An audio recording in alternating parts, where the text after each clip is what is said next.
Tonight has been a student demonstrator, journalist and activist. He's also the presidential candidate for the African Action Congress. Ladies and gentlemen, Omoyele Sowore is in the building! You're welcome. Thank you so much. You didn't add that I'm also a fisherman. Yes. You can always add that. Yes. At least they've heard you now. Yes. Good to have you here. Thank you. Yeah, you once said that you don't want to join, you don't want to pollute your ideology by joining the coalition or third force. What is your ideology? Ideology is very welfareistic. That is, I'm for the welfare, total welfare of the Nigerian people. Because for 58 years, they borrow ideology from other people. There was a time we were trying to mix socialism with communism. Then we went in a direction of capitalism. But we never practiced any of those things because we don't have people who can operate in interest of our people.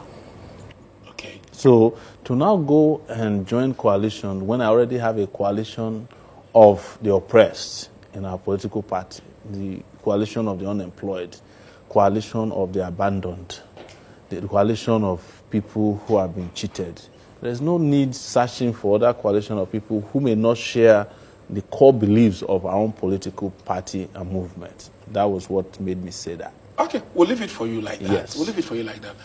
Coincidentally, the 16th of February, which is the election date, is also your birthday. That's right. So are we celebrating at the polling booths or are we going to celebrate somewhere else? We have the party yet. Is that this time around, the celebration will be different. Okay. I'll be taking gifts in form of electoral votes across the country. That makes sense. Yes. You don't have to go to the store. You just have to bring your PVC. That's all. So whatever goodwill that you have, that they have for you, yes, let it be in the form of the vote. They should come with the goods and also the will. Now, you said that for a reason. Yes. You said that you separated the good from the will for a reason. Yes. Because we know that everybody who goes into politics says... They claim that they have good... They have goodwill. Will, yes. But when they get into office... Yeah, what happens? There is only the good left. There's no will to do good.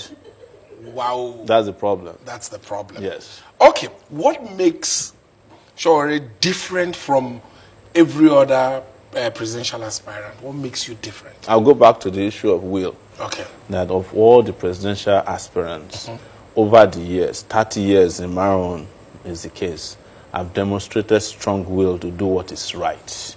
Starting from the University of Lagos when I was a student union activist.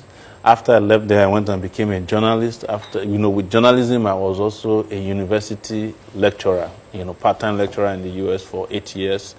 And I have been in front of every demonstration that has forced anybody to do good in this country, starting from driving the military out of office. When they brought third term, now we demonstrate against them. When the Yaradua Cabal started, we're the ones who demonstrated against it. 2012, we did demonstration against the subsidy scams that was going on in the country. Demonstration in support of free and fair election. It has always been like that. That's why I say, we need somebody that has verifiable records, history, integrity, character. So track record of activism. Yes. Should it be a criteria? No, it's more than activism, but there's also a track record of being a teacher. Okay. There's also a track record of being a journalist, even though I wasn't trained as a journalist. There's a track record of being an entrepreneur. I started a media company from nothing, and it became a global media platform in Sahara Reporters. I don't want to make that one begin fair. People get into office and will begin to... They promise change, and after a while, you begin to see change in the promise. Are we sure that if you become president, we won't be hearing things like, we met it like that, it is the way it's done, the cabal is responsible, that is how we met it?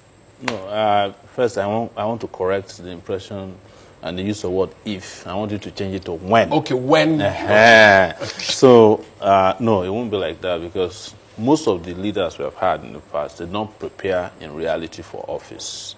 Otherwise, we would have had some of the best leaders having had experiences as president before. Some of them have done it twice.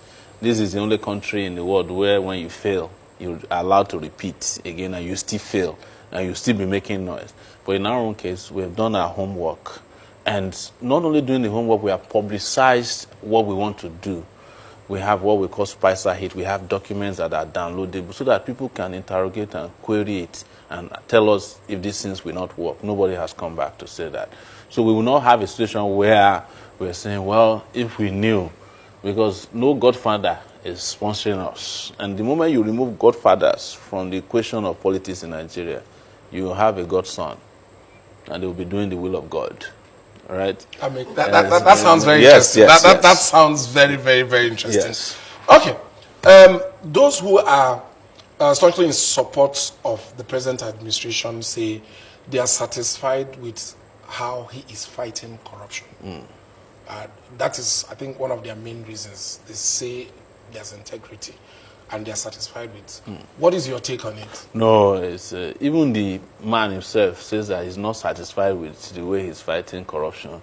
That is why they are doing last-minute fight of corruption. So if you want to talk about who fights corruption in Nigeria between the person sitting in front of you and the man who is going out very soon, I have done it without any incentive and done it better than any one of them. On NTA, when I was interviewing the candidates, I made mention of the fact that as of 2.5 years ago, this battle about Chief Justice of Nigeria, we had already published that the man has questionable wealth. And they wrote a rejoinder to deny that there's nothing like that, that they've looked at his record, the man is squeaky clean. But when it is now politically convenient and expedient, suddenly they go and brought the file out. So you know that they are not fighting corruption. They are using corruption to fight others. Wow. Yes. Wow. That's another spin to it. Do you think you have done enough to win this election? Oh, a lot. I'm the only candidate, unquestionably, who has been to every part of Nigeria, been to all the geopolitical zones. I've visited 34 states, including the Federal Capital Territory.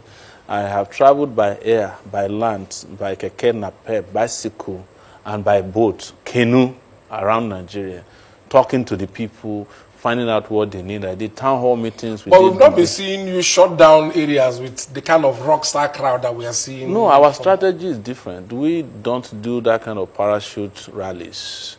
Those ones are transactional rallies. If you go to those rallies, the moment it is done, the same people who went to APC rally are waiting for the PDP to come and do the rally at the same place. That's not the kind of engagement we're having with the people.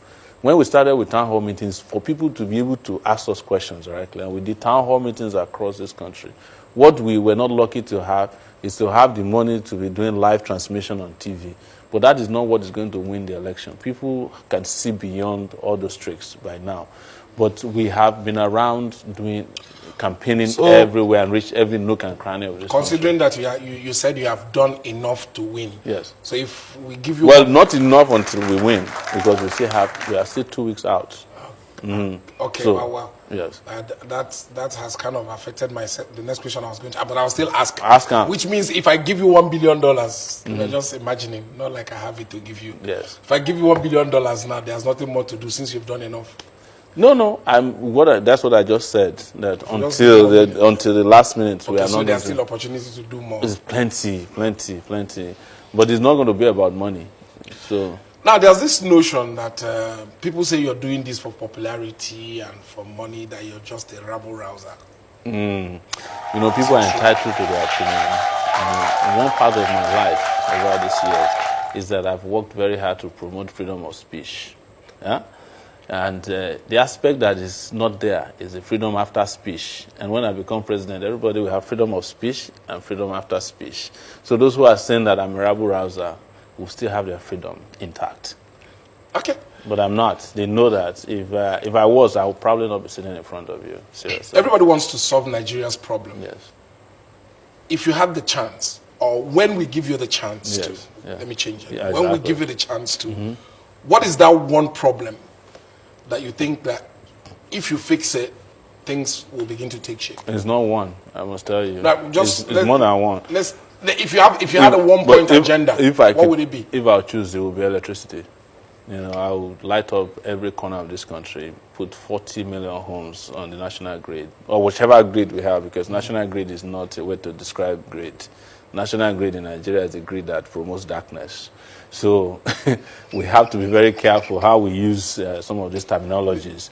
But yes, electricity will be a major priority. But following that will also be security, infrastructure, fighting corruption, of course, not the way they are fighting it, you know, because we have to plug the loopholes so that we have enough. And, you know, one area that I always talk about is also ensuring that there's proper distribution of wealth. Because our problem is not wealth creation. We have proven over the years that Nigeria can create wealth, even natural wealth that came to us by default. But we haven't been able to distribute wealth appropriately. Yes, in a just and fair manner. And that's why we are where we are today.